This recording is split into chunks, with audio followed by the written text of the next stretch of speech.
nang wala tayong ginagawa ng kapalit o bayan.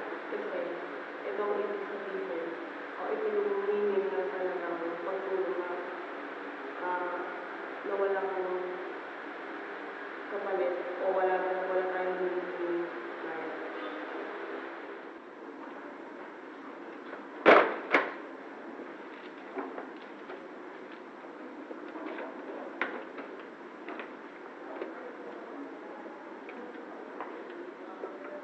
Ang altruism is not being selfish.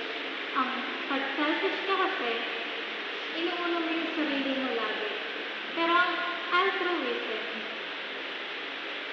hindi mo iniisip ang sarili mo para tumulong.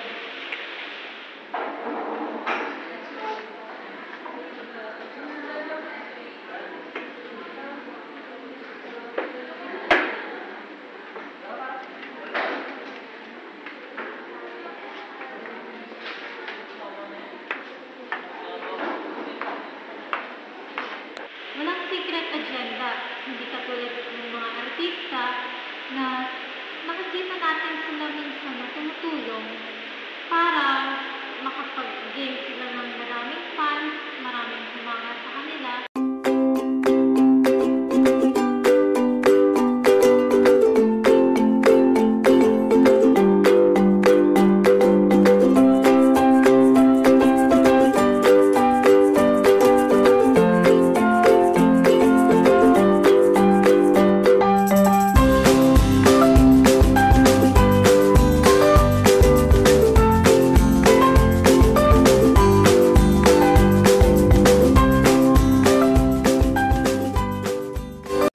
Masaya po ba kayong tumutulong sa ibang tao kahit wala kayong nakukuha ang kapalit? Oo naman. Siyempre naman, masaya. Kahit po walang kapalit? Kahit na walang kapalit, lalo na kung bibigyan ko ay alam ko na wala naman talagang may ibabalik sa akin na nakapalit. Mas parang mas magaan sa pakiramdam ko na tulungan yung tao na kailangan lamang ng gusto. Oo naman. Kasi ako, nakakatulong. Kahit wala akong kapalit? Hindi naman ako humihiling ng kapalit. Basta masaya ako.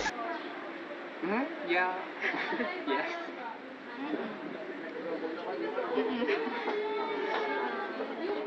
Kasi, di ba, doon mo mas mafe-feel na sincere yung pagtulong mo pag hindi ka humingi ng kapalit sa ibang tao. Lalo na pag yung matutulungan mo, kailangan talaga.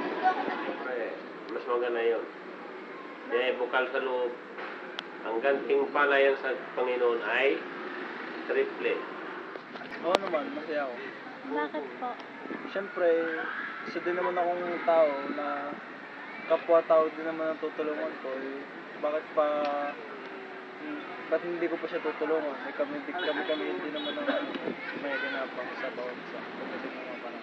Nagigilty po ba kayo pag may mga tao kayong hindi natutulungan? Depende sa tutulungan kung tama yung tutulungan mo o hindi.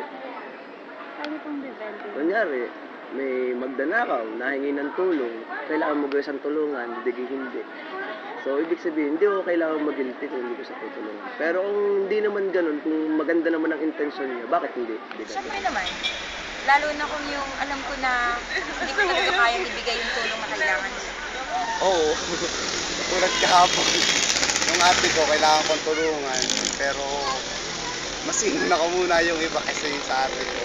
Kaya nagigilty ako. Definitely. Lalo na kapag dinedemand ng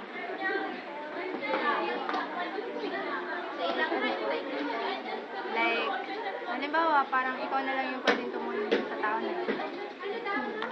Tama. Kung nangailangan ng tulong, tulong nga.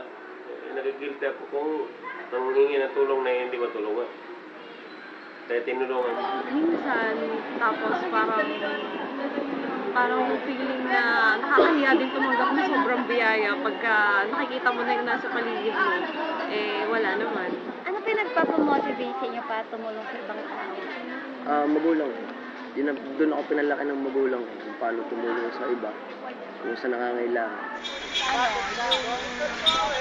Yung naging karanasan ko,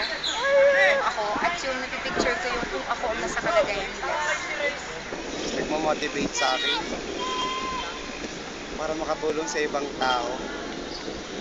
Ano lang, kapag may kaya akong ibigay, ibibigay ko. Tapos, minsan kapag halimbawa kapag may magdo-donate, nagbibigay din ako para kasi yun sa akin motivation para makatulong ako sa iba. Motivate sa akin? Ano nga ba? Wala lang, parang kasi nakagaan sa loob na parang nakakatulong ko sa ibang tao. Parang... Ano pa yung motivation niya? Oo, parang medyo selfish siya, pero parang yun, nakakagaan kasi siya. Yung sitwasyon niya, yung mismong kalagayan niya. Kung halimbawa helpless siya, parang gano'n. Lagi ko na lang nilalagay yung sarili ko sa sitwasyon na what if ako yung ano, na paano ko ako yung nakakaranas nun.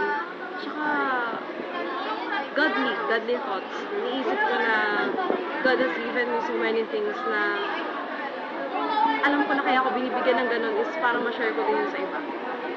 Yan ay magandang asal yan para sa atin. So yun po yung nagiging motivation niya. Nag-expect po ba kayo ng reward kapag tumutulong kayo sa ibang tao? Siyempre, kung sa natural na tao, totoong tao ka, minsan pag malaking bagay yung tutulungan mo, nag-expect ka. Pero pag ano naman, hindi din masyado. Sakto lang.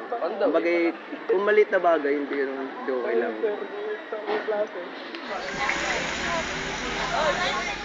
Depende.